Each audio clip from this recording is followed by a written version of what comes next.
So you just got your real estate license. Now what do? There's a lot of information out there that's gonna tell you to do X, Y, Z. Some of it's free, some of it isn't. So I wanted to give you a resource today where I share all the free things you can go do to go absolutely crush it, and then the paid things that I think are worthwhile for you to go out and multiply your business really early on. My name's Nicolle, and this channel is all about giving you all the tools, resources you need to go out and become $1 million producer. And in today's video, we're gonna start with your first 30 days. So what do? Where do you start? My first 30 days, I did $30,000 in production. Then I did $250,000 in the first 4 months and $750,000 my first year. And here's what I did. I started number one by having a really good sphere of people that I could use as mentors and as guides along the way, because I knew that I was gonna fall into all kinds of things that I knew nothing about, whether it was the contracts, putting the deals together themselves, but I knew how to go out and make it happen. So number one, get around the right people, join a team if you need to. Number two is that you're gonna take everybody in your phone, you're gonna download all those contacts into an Excel or Google Sheets, it doesn't matter, just have all of them there. You're gonna delete everybody that isn't relatively local, that you're not gonna probably sell or help buy real estate with. And then you're gonna grab those people and you're gonna put them into a database. There's lots of databases that you can use for free as CRMs, or your brokerage should provide you one. Either way, you're gonna narrow all those people into a Google Sheet, because those are gonna become the very first people that you're gonna start picking up the phone and calling, which I'll share about in just a minute. Number three is you're gonna become obsessed with social media. The very first thing I did is I made a big announcement post. I had a really solid headshot of myself that looked quality, and I said to everybody, hey, breaking news, I've decided to get into real estate after much consideration and thoughts. I told a little bit of my story, and I did this intro post. Then I went out to my friends and I said, hey guys, please like this, please comment on this, please give me some support, because I'm trying to get the word out there about this big new shift in my career, and I'm really gonna need your help with that. And then the other aspect of getting obsessed with social media is that now what you're gonna do is every day on Facebook, you are going to say happy birthday to people with a voice note. I want you to record a voice note that's something like this. Hey John, just saw it's your birthday today. Just wanted to take a minute and say happy birthday, my friend. Hope it's an amazing year for you. Trust it's the best year. I hope your family spoils you.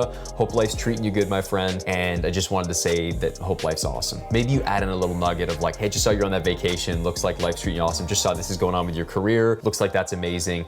Just wanted to take a minute, John, and say happy birthday. Cheers. Notice, I didn't say anything about real estate, because what's gonna happen now is John's gonna click on my profile, see my post about me being in real estate, and you might think, well, isn't he gonna think you're just sending him a birthday note because you're in real estate now? No, because you're gonna mean it when you say happy birthday to him, right? And that's gonna translate more than anything else. But then when they go and check, they'll see what you're up to, and it'll mean more than you know. I did tons of deals this way in my first year. So go out, start sending those messages in the first 30 days. Now, the most important part about becoming obsessed with social media is actually this part, is now everything you do on social media, I want you to use the stories feature on Instagram to just be posting constantly about your day. Every time you go attend an open house, you take a buyer out, whatever you've got going on, if you're running market reports, just start videoing all of it, so that when people look at what you're up to, they see that you're busy with real estate. A lot of real estate and every business is about the perception of you knowing what you're doing and being out there and providing value. So go out and just do that right away by documenting everything your first 30 days. I've made a habit of documenting everything. To this day, if you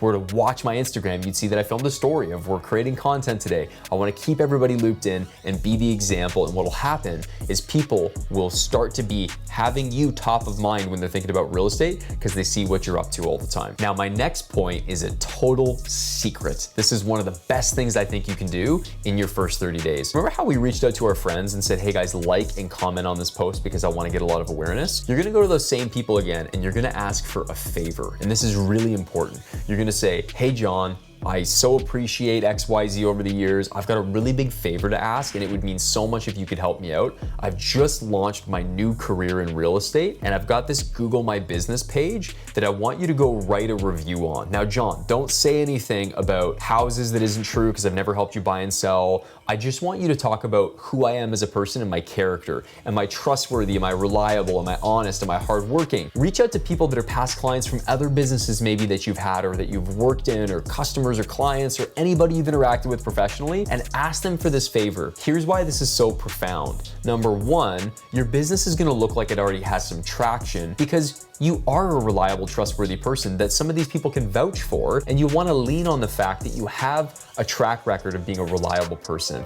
That's everything in this industry. It's all about trust. It's all about reliability. The other thing that happens is when you ask for this favor, it's borrowing a principle from a book called Influence by Dr. Robert Cialdini. And in this book, he teaches the idea of consistency. And the idea of consistency is that when you perform an action, you're more likely later to perform an action to support that action than if you hadn't done it. Here's how this applies. When someone writes you a review publicly saying that you're a trustworthy, reliable person that other people should work with, who do you think they're gonna wanna work with when it comes time for them to decide to reach out to a real estate agent? They're actually scientifically gonna be more likely to give you a call because they vouched for you publicly. So they wanna back up the thing that they've done in public before. I actually had someone who wrote me one of these reviews, and within about 8 weeks, they sent me a referral and said, hey, so-and-so was thinking about moving. I said that you're awesome and you should totally connect with Jake. And it was because they wrote the review. I asked them for that review and they supported it. And maybe you're thinking, Jake, this person probably would have supported you otherwise. I actually don't think so, because this person wasn't someone that I was crazy close with, and they might not have even seen my announcement post because I didn't ask them to go like it and comment on it, but I did ask them for this review because I knew that they were someone in past relationships that's seen that I'm a reliable person, and now I was top of mind for them. That consistency to have to go support a previous action scientifically is gonna work in your favor, so use it. Now, the next free thing you're gonna do is you're gonna go and knock on doors. And if you're nervous, I completely understand. I'd actually think you're a bit of a psychopath if you aren't nervous to go knock on a stranger's door. Of course it's nerve-wracking. But here's a few excuses you can have to go knock on people's doors that's really useful. Number one, if you were so happen to have a listing, which you're probably not in your first 30 days, you can go knock on people's doors and just say, hey, I just listed a neighbor's house. I just wanted you to be the first person to get updates along the way. Can I keep your information so that when it sells, you can be the first to know, first to see the photos, etc.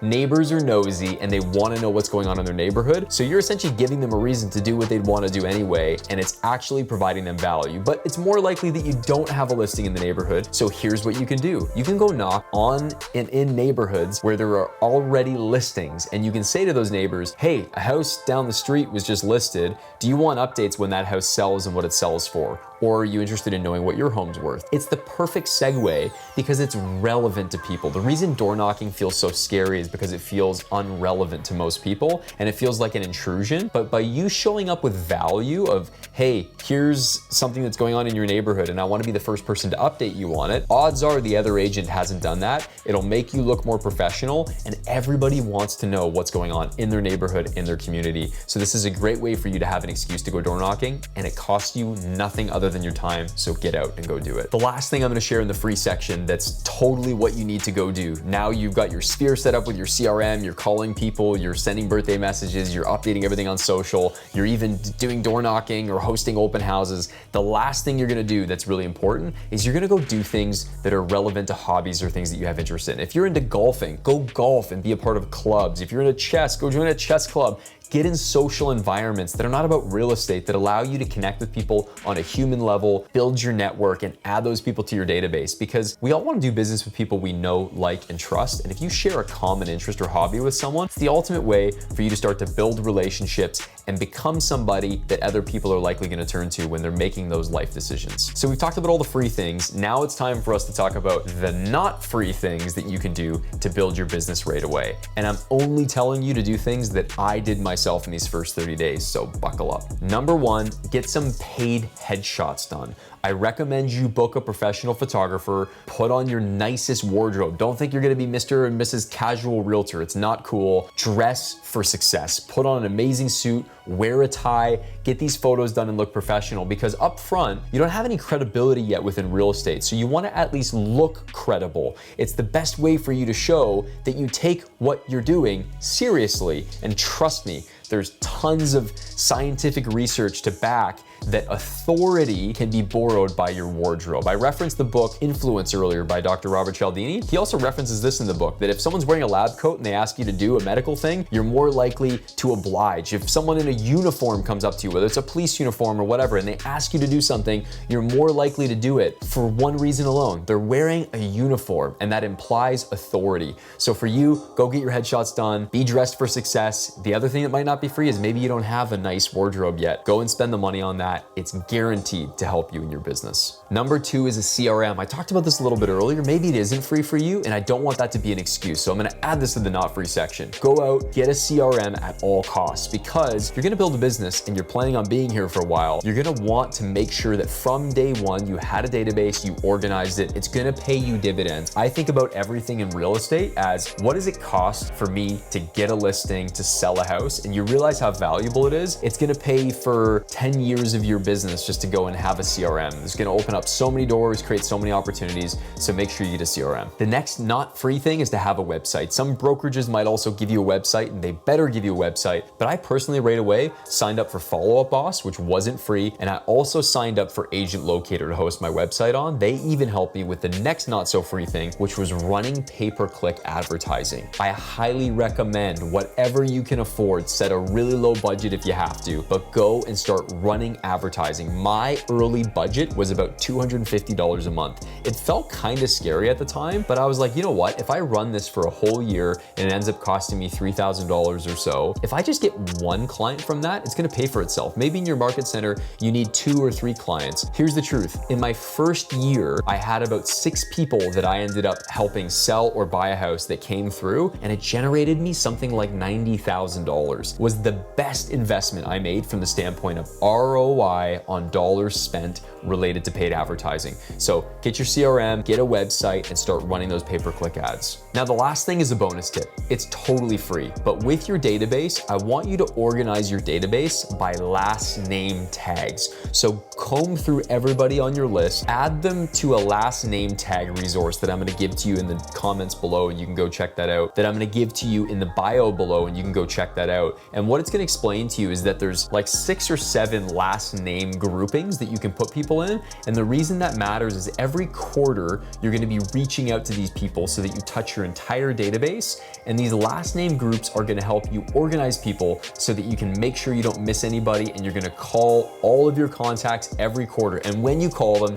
here's the bonus tip. And when you call them, here's the bonus tip. You're gonna use this really simple Ford acronym script, all right? Family, occupation, recreation, and dreams. So when you make that phone call, you're gonna say, hey John, just checking in on you, Jake here. I was just wondering, how's the family doing? And then we'll chat about the family. Say, oh, by the way, how's your job going? What's the latest with your career as an electrical engineer or whatever? Talk about their occupation. The third thing is recreation. You're gonna say, by the way, I saw you guys were like on vacation, or you were out golfing lately, like you've been having a blast or what? And then the last thing you're gonna talk about is their dreams. By the way, John, are you still thinking about that big fishing trip to so-and-so or whatever place? And by doing this and asking people questions, they're naturally gonna ask you questions, and they're probably gonna say something like, what are you doing for work these days? Or I saw you had got into real estate. How's that going? What's the status of the market? You don't have to bring up real estate at all. People will do it for you, but by having a structure and a system for you to follow up with people who are already in your sphere, already people that were, in your database from your cell phone, it's gonna make a huge impact on your business. So in conclusion of today's video, that is the 30-day action plan. Go do every single thing that I just mentioned to you, free or not free, and make these things happen in your business, because if you lay the foundation, it's exactly what I did my first 30 days in the business to set myself up for a ton of success. And we've got all kinds of videos that you guys can go check out. But here's my #1 ask for you. If you enjoyed today's video and you have a fellow realtor who's just getting started, pass this along to them. It's gonna be the most valuable resource to hold yourselves accountable, to have someone else that you're running alongside, where you guys can, as you're running, have a roadmap to success, work toward this. You'll be blown away at the results you'll get. As always, guys, I love shooting these videos for you. Can't wait to see you in the next one. Hope you guys have an amazing day. Cheers.